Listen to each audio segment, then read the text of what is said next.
Cambridge IELTS 2. Test 1. Section 1. Louise wants to join a video library. You will hear a conversation between Louise and the owner of the video library. First, you have some time to look at questions 1 to 5.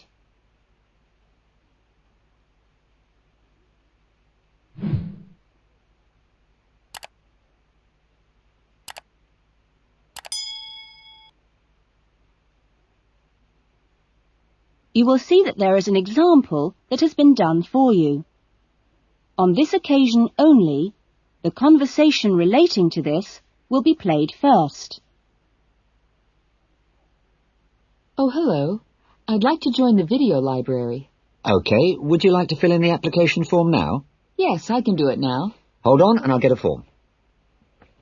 Now, I'll just ask you a few questions and then I'll get you to sign at the bottom. Right. What's your full name? Louise Cynthia Jones. Jones. Yes, that's right. Louise's surname is Jones, so Jones has been written on the form. Now we shall begin. You should answer the questions as you listen, because you will not hear the recording a second time. Listen carefully to the conversation and answer questions 1 to 5. Oh, hello.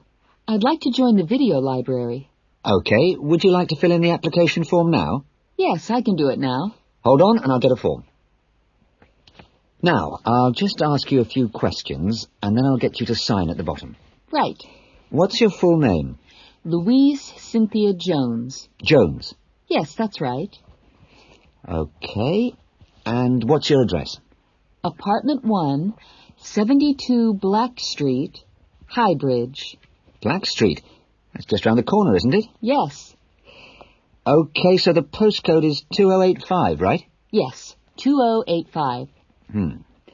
And your telephone number. I need both home and work. Home is 9835-6712, and work is 9456-1309. Do you need any ID or anything like that? Yes, we need your driver's license number. That is, if you have one. Yes, I know it off by heart. It's an easy one. 2020BD. Do you need to see it? Yes, I'm afraid I do. Here. Right, thanks. And could you tell me your date of birth, please? 25 July, 1977.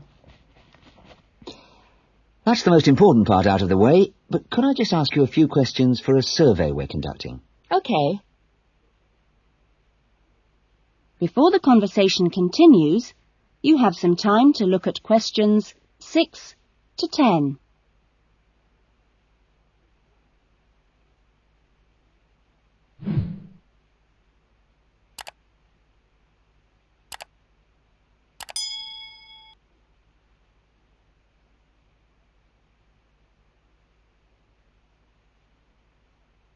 Now listen carefully and answer questions 6 to 10.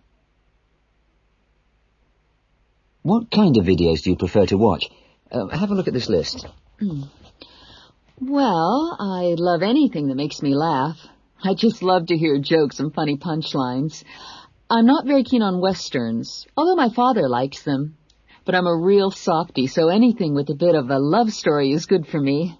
It doesn't matter how old. Not musicals, though. They're too much. Anything else? I'm completely taken by documentaries of the great outdoors. You know the sort. Animals, plants, and faraway places. I saw a wonderful one on dolphins last week. It was amazing. Now, I think that's all from me, except I need you to sign here on the line. Here's a pen.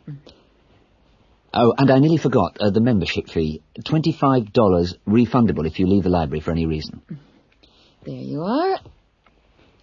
And do I sign here? Yes, that's it. You can borrow videos now if you like, but your card won't be ready until next week. You can come and pick it up when you bring your first videos back. That is, if you want to take some now. Yes, I'd like to. I'll have a look around. Fine. That is the end of Section 1. Section 2. You will hear a radio interview about an expedition across the Atura Mountains. First, you have some time to look at questions 11 to 15.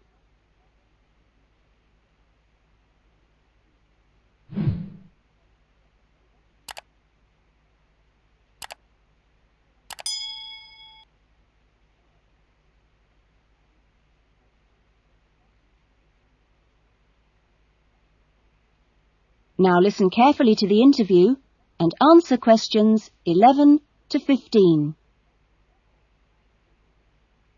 A dream came true in 1995 when, over 96 days of the spring and summer, an expedition of 4 men undertook what they believed to have been the first and only complete end-to-end crossing of Morocco's Atura Mountains. I talked to Charles Owen, the leader of the expedition group, about the trip. Charles, how much planning went on beforehand? Well, as you know, I run these walking trips across the mountains for tourists, and over the years I've collected maps and other data to prepare what I call a route book for this trip. And this book basically shows the route across the mountains that we took. You actually broke records while you were out there, didn't you? Yes, it was 900 miles in total, and we managed to climb 32 peaks that were over 3,000 metres high, including Tube Karl, which is, of course, the highest in North Africa. Yeah. We weren't actually out to make a name for ourselves. It just happened, really. What was the weather like? Oh, it got us right from day one, and we were pretty taken aback, really, to find that it rained on quite a number of days. And so we were forced to start replanning our route almost from the outset. One of the obvious problems is the heavy snow which blocks the mountain passes, so you have to make considerable detours. When we were on the way to Imilchil, for example, the snow forced us into a northern bypass, which was new to us. But anyway, either way, we would have been rewarded because, well, we fell upon amazing high meadows, huge gorges, and wonderful snow-capped mountains. The scenery was as fine as any we saw on the trip, and that was how it was every time. Having to take another pass was never a disappointment. You now have some time to look at questions 16 to 20.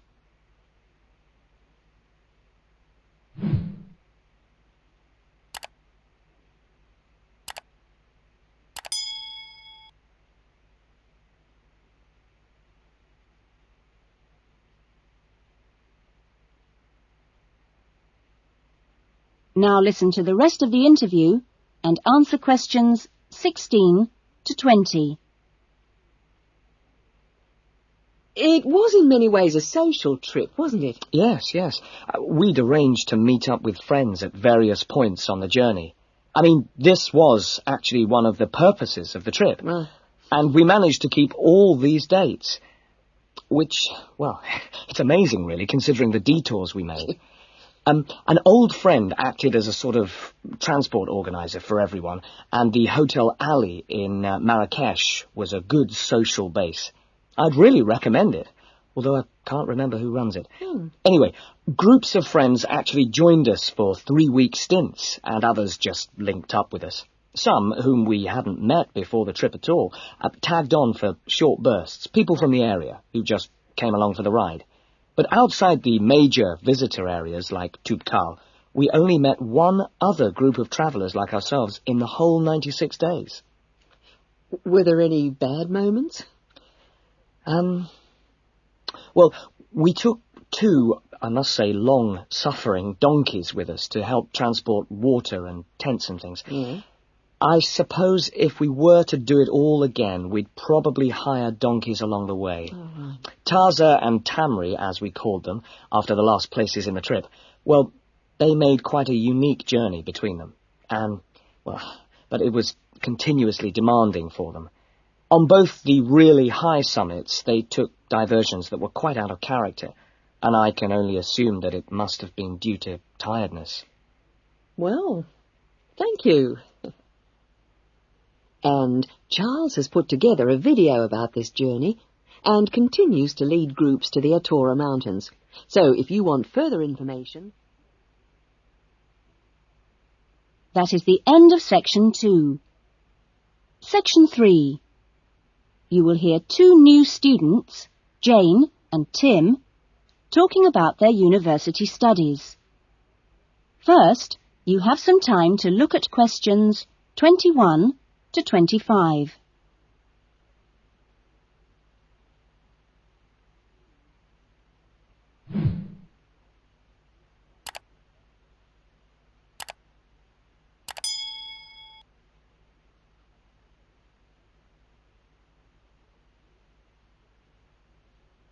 Now listen carefully to the discussion and answer questions 21 to 25. Hi, Tim. Jane. How are you? Fine. I've been wondering when I'd run into you. Have you been here long? I arrived yesterday, on Sunday. How about you? I got here a few days ago, on Saturday. No, wait a minute. What's today? Sorry, Friday, not Saturday. But we didn't have to be here till today. Yes, I know. But I wanted to get my things moved into my room and just take a look around. Mm-hmm. So, did you decide to do English in the end? No, I changed my mind and opted for history instead. Oh. And you're doing biology, if I remember correctly. Yes, although to start with, I couldn't decide between that and geography. How much reading have you got? I was given an amazingly long list of books to read. See? Wow, it does look pretty long. Well, I counted 57. I could hardly believe it. What's your list like? Well, it's not as long as yours, but it's still pretty big. There are 43. I don't know how I'm going to get through them all. Well, you don't have to read them all this week. You just have to stay ahead of the lectures and seminars. Have you got your class schedule yet? Yep, it came with a reading list. When's your first lecture? Tuesday. How about you? The day after. It's my busiest day. I've got 2 lectures in the morning and 1 in the afternoon. Before the discussion continues, you have some time to look at questions 26 to 30.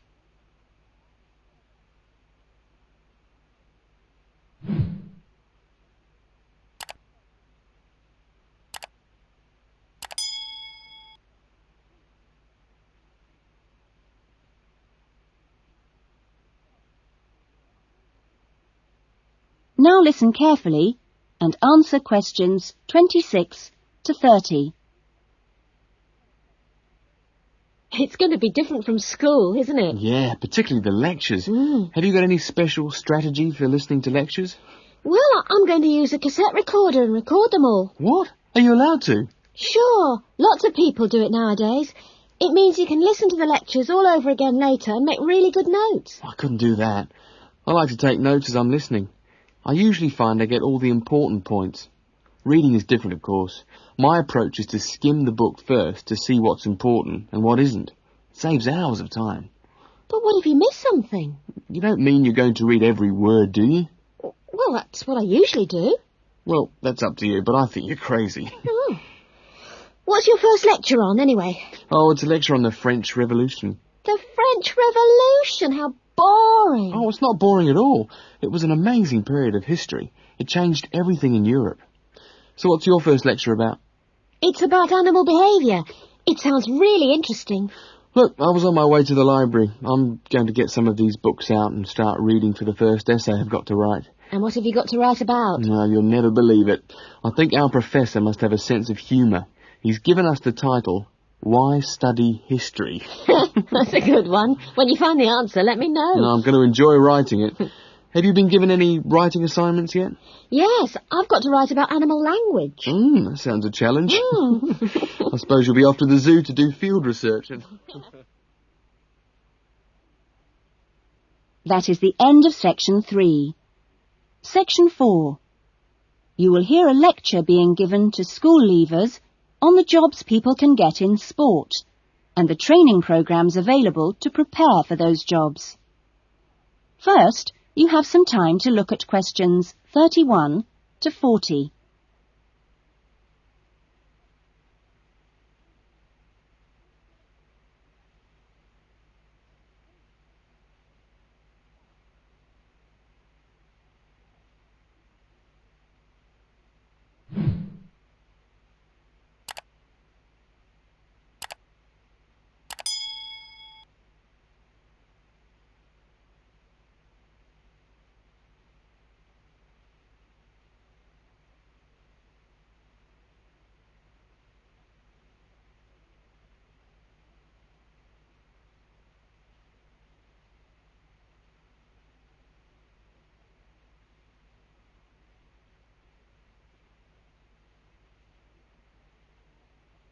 Now listen carefully to the lecture and answer questions 31 to 40. Welcome to Further Education Information Week. This is the Physical Education Faculty session, and I'm the head of the faculty. During the course of this morning, we hope to give you a clear idea of what we offer in our training programs, and we will look at the types of courses and the entry requirements, if any, for those courses. Some of these courses are open to school leavers, but for some, you need previous qualifications or relevant successful employment. So, firstly, the Physical Fitness Instructors course is offered as a 6-month certificate course, which includes an important component of personal fitness, but there are no specific entry requirements. For sports administrators, we provide a 4-month certificate course, but you should be aware that this is designed for those who are in employment.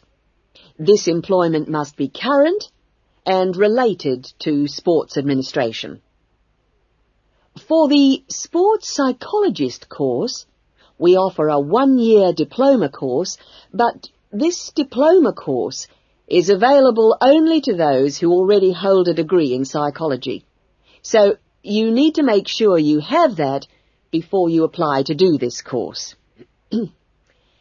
Now, for physical education teachers, we offer a 4-year degree in education. This degree course is designed for preparing students to teach in primary and secondary schools and needs no prior qualifications, as it is entered directly by school leavers. And lastly, for the Recreation Officers course, we offer a 6-month certificate. Entry to this course normally includes applicants of a wide range of ages and experiences, but we do not insist on any prerequisites for this course. Remember that this is a vocational training institute. We train you so that you can take up a particular kind of job. So it is important that you know the main roles of the jobs, what the work is like, and what kind of qualities you need to succeed at them.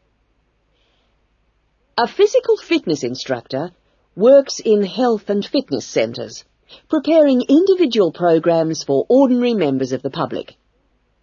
Physical fitness instructors prepare routines of exercises to suit the individual client's age and level of fitness.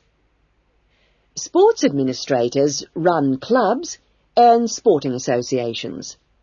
Their duties include such things as booking playing fields with local councils and organising the schedule of games or events for the club. So they need good organisational skills. Sports psychologists spend time with professional athletes, helping them approach competition with a positive mental attitude to enable them to achieve their personal best.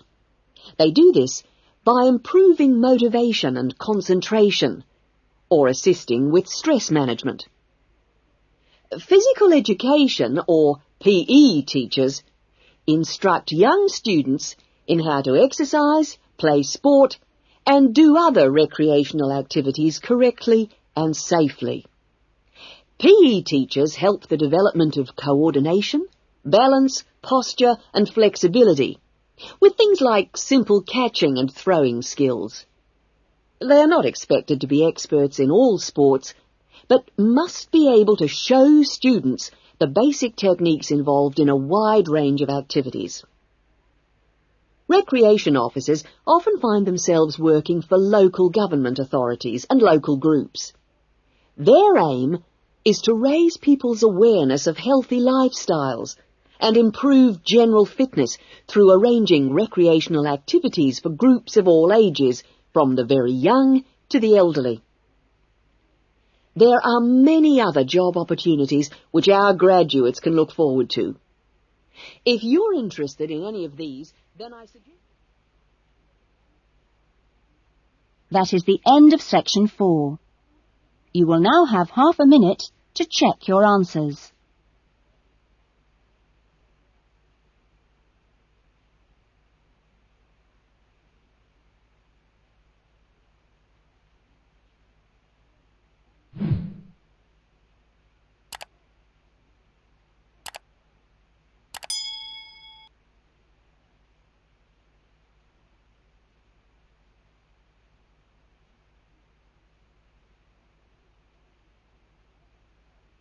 That is the end of the listening test.